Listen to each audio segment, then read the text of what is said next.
Let's think about something for a second. What if our entire social world is a game? Not a game of luck, but a game of skill. One with these invisible rules that really decide who wins and who loses. Author Robert Greene says that mastering this human game is the absolute key to navigating our lives. And, as we're about to see, the stakes, well, they can be unbelievably high. I shall see. Just 3 little words. But when King Louis XIV of France, one of the most powerful monarchs in history, said them, you can just imagine his courtiers starting to sweat. It was this quiet, chilling expression of absolute power, a promise that judgment was coming. And it perfectly sets the stage for the story of a man who completely, fatally misread the rules of the game. Okay, picture this. It's 1661. The finance minister of France, a guy named Nicolas Fouquet, decides to throw the most over-the-top, jaw-dropping party the world has ever seen. And who's the guest of honor? His boss, King Louis XIV. We are talking dinners with food nobody in Europe had ever tasted before, gardens lit by thousands of candles, and even a brand new play written and performed by Molière himself. It was insane. Now, Fouquet wasn't just doing this to be a nice guy. He had a motive, a big one. You see, the prime minister had just died, and Fouquet was sure that this epic party would prove he was the man for the job.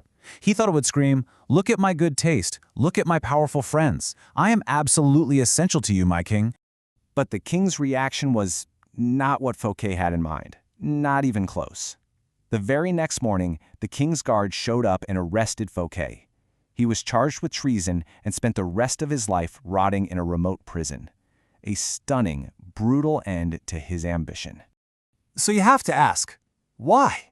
How could a plan designed to win favor go so horribly, catastrophically wrong? What invisible rule of this human game did Fouquet not just bend, but completely shatter? Well, the answer starts with one of Robert Greene's most famous and most vital laws of power. Never, ever outshine the master. And this is where it all falls apart. Look at the massive gap between what Fouquet thought he was saying and what the king was actually hearing. Fouquet's intention was to show loyalty. The king's perception? Wait a minute. My own minister is more popular and charming than I am? Fouquet wanted to prove he was the best man for the job. The king felt he was just showing off his money and power, making him, the Sun King, feel small and insecure. That is a dangerous, dangerous place to be. But to really get why the king felt that way, we have to go deeper. We have to go beyond just power plays and look at the messy, complicated core of human nature itself. We have to talk about how irrational we all can be. You see, Greene's Law of Irrationality basically says that we think we're logical, but we're not. Our choices are almost always driven by deep-seated emotions. Fouquet made a classic fatal mistake. He made a logical argument, "I'm useful, I'm impressive, so you should promote me," while totally ignoring the king's raw emotional reality. So what was that primary emotion that Fouquet stirred up in the king? It was one of the most toxic and destructive feelings of all: envy. And listen, envy isn't just about wanting what someone else has. It's way deeper than that. It's that bitter resentment that comes from feeling insecure, from comparing yourself and feeling like you come up short. When you make someone envious, especially someone with power over you, you aren't inspiring them, you're poking their deepest insecurities with a sharp stick. And trust me, their reaction is not going to be logical. So you see, all these hidden drivers were at play. Fouquet's party didn't just make the king envious. It triggered Louis's grandiosity, his deep-seated belief that he was the center of the universe. It tapped into his fundamental insecurity, and his reaction was pure, short-sighted emotion. Get rid of the person making me feel this way. And just like that, Fouquet was gone. Okay, so Fouquet's approach was a total disaster.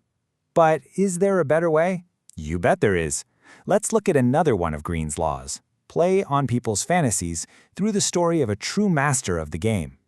So let's jump back to the early 1600s. The brilliant astronomer Galileo Galilei is desperate for funding for his research. But unlike Fouquet, Galileo gets it. He understands he's not just asking for money, he's dealing with human beings who are driven by ego, fantasy, and emotion. Let's just break down Galileo's strategy, because it is absolutely brilliant. Step 1, he doesn't waste his energy. He targets one powerful family, the Medicis. Step 2, he studies them. He figures out their psychology, their obsession with creating a divine legacy, one they connected to the god Jupiter. Step 3, and this is the genius move. When he discovers the moons of Jupiter, he doesn't frame it as his amazing discovery. No, he presents it as a cosmic event honoring the Medicis. The 4 moons were the 4 Medici sons orbiting their powerful father. And the result? Boom! He becomes the official court philosopher and mathematician with a very nice salary. So you see the difference, right? It couldn't be clearer.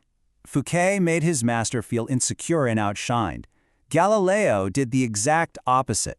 He made his patrons feel bigger, more important, more divine. He played right into their fantasy of greatness, and he tied his success directly to theirs. So what does all this mean for us, right here, right now? Because these aren't just cool stories from history.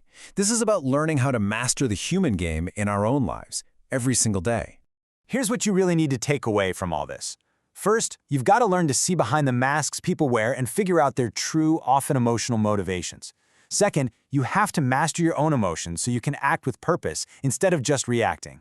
Third, always appeal to other people's self-interest, to their ego, not just to what you need. And finally, think your moves through to the very end. Understand that your actions today will cause emotional reactions tomorrow. This isn't about being manipulative. It's about being deeply, profoundly aware. And all of this leaves us with one last big question. In this great, complicated social game we call life, with all its hidden rules of human nature, are you the one playing, or are you the one being played?